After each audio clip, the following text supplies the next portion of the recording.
right now, somewhere on Earth. It's exactly 3 p.m. But who decided that? Who decided when 1 second ends and another begins?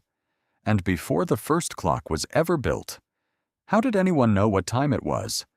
It sounds like a simple question, but the answer completely changed human civilization. Thousands of years ago, people didn't wake up at 7 a.m. They didn't have alarms.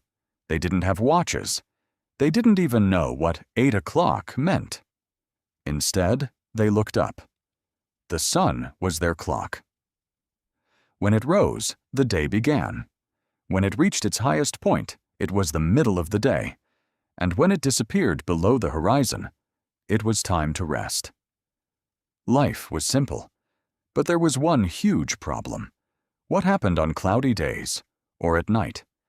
Suddenly, the world's oldest clock became useless. Humans needed something better.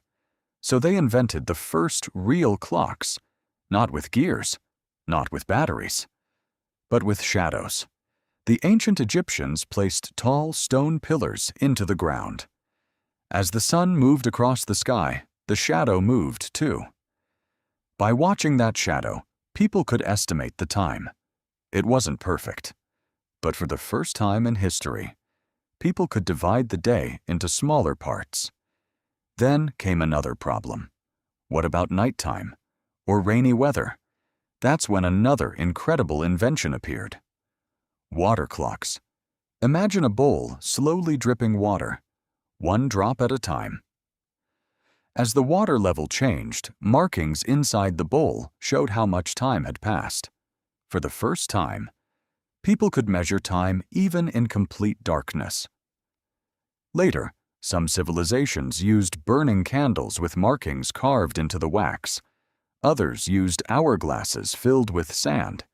Different cultures created different solutions, but they all had the same goal: measuring something no one could actually see. Then, around 1,000 years ago, everything changed again. Engineers in Europe built the first mechanical clocks, huge machines filled with gears, weights, and moving parts. Many of them were so large they were built into church towers.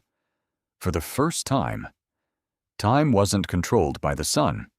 It was controlled by machines.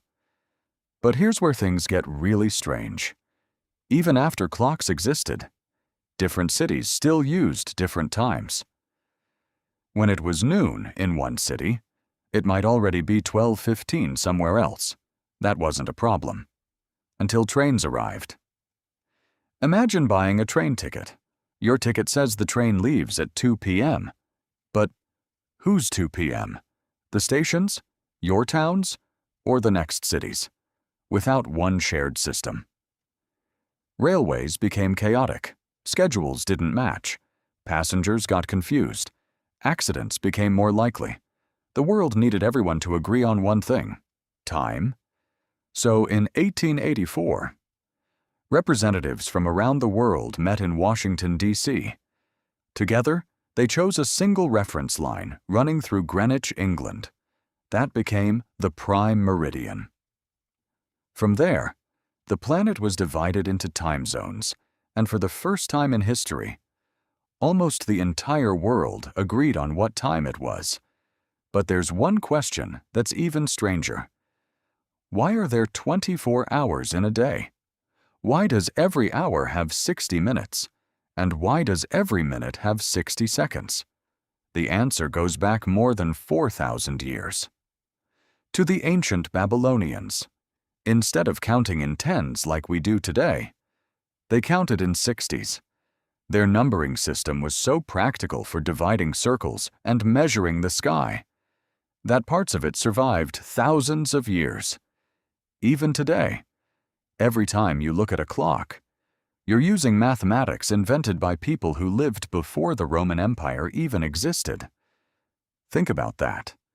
Every meeting, every flight, every football match, every countdown, every birthday, every New Year's celebration.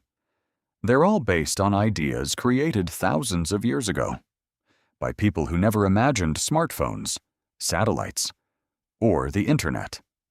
So, who decided what time it is? No single person. It was thousands of years of inventions, mistakes, ideas, and discoveries. Slowly building the system we all use today, because time itself was never invented, only the way we measure it, because every question creates another story. Subscribe, and I'll see you in the next story.